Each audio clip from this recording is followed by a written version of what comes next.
Hi, my name is Mary Summer and I'm a student within the Health and Kinesiology Department under the College of Education at Texas A&M University.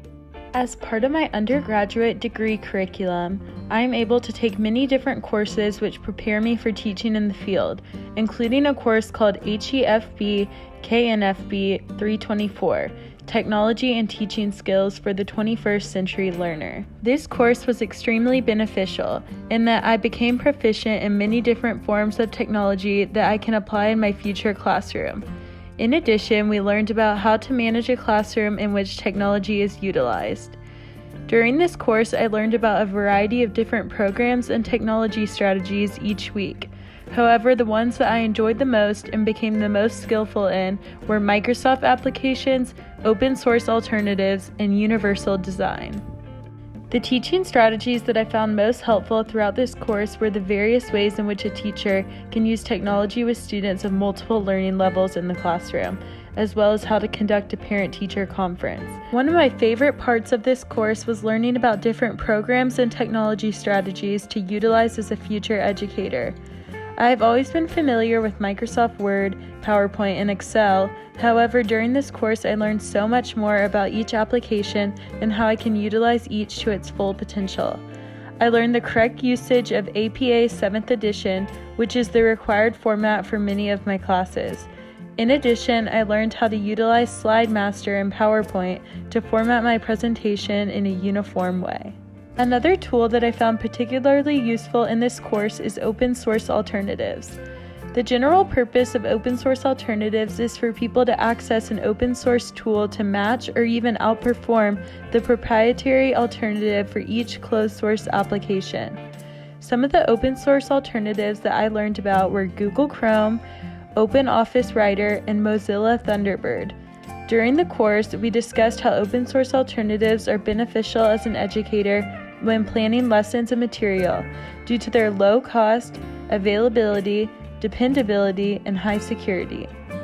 The final teaching strategy that I really enjoyed learning about during this course is universal design for learning. Universal design for learning is the application of universal design principles from architecture and public access to educational settings. During the course, I was taught how universal design for learning applies recent advances in understanding how the brain processes information to the design of a curriculum that can accommodate broad student needs. There are low-tech, mid-tech, and high-tech digital accommodations for you to consider as ways to differentiate instruction and fulfill the goals of universal design for learning. Some low-tech accommodations that we discussed were the use of post-it notes and highlighters for students that may struggle with reading. An example of a mid-tech accommodation that we discussed was audiobooks or recordings for students who have trouble reading. A high-tech accommodation for a student who might be struggling with reading would be the usage of apps such as Audible or TextGrabber. The general purpose of universal design for learning is to create teaching and learning situations that serve the needs of the widest range of students without diminishing or reducing opportunities for anyone. It is one of the most common frameworks for adjusting curriculum and instruction to accommodate students' needs. For the parent-teacher conference instruction, we learned the various ways in which a teacher should communicate with a student's parents, including preparedness, tone, having student work readily available, and body language. Something that we did to practice our newfound knowledge was having our own mock parent-teacher conferences based on random scenarios that we were given. I found this technique very helpful to practice my parent-teacher skills that I will have to utilize in the future. We were tested with various ways in which a parent might react, which was very beneficial for the practice.